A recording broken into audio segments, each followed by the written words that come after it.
Se si vuole realizzare uno Stato federale, così come scrive il governatore Zaia nella sua lettera ai cittadini del Sud, lo si dica apertamente. Qui ci giochiamo tutto non solo come movimento che ha preso i suoi voti al Sud, ma come cittadini del Sud, come professionisti del Sud e come gente del Sud.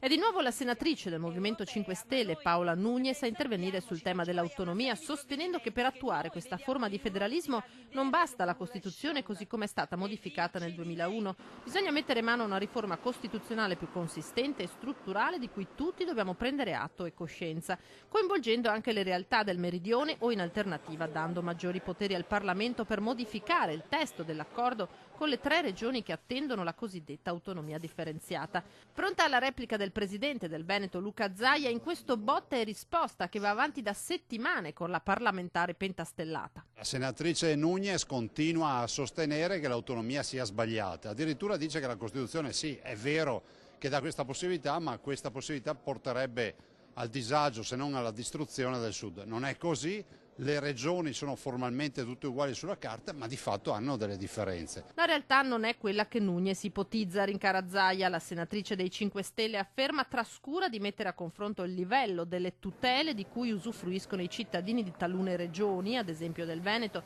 e i cittadini di altre. Ed è bene invece che adottando l'autonomia e applicando quello che c'è scritto in Costituzione, ognuno diventi responsabile, perché autonomia vuol dire responsabilità. Non è possibile che ancora oggi un pasto in ospedale in Veneto costi 8 euro e in giro per l'Italia arrivi a costare anche 10 volte tanto. Poiché le cose non vanno bene per la Repubblica nel suo insieme, poiché da Roma è impossibile attendersi propositi riformatori degni di questo nome, la Regione Veneto ha valorizzato quello che la Costituzione prevede, niente di più e niente di meno. Di positivo, sottolinea il governatore, c'è che Núñez ha finalmente detto che anche a lei questa Costituzione non va bene. Attendiamo con animo sereno la sua proposta di legge di modifica.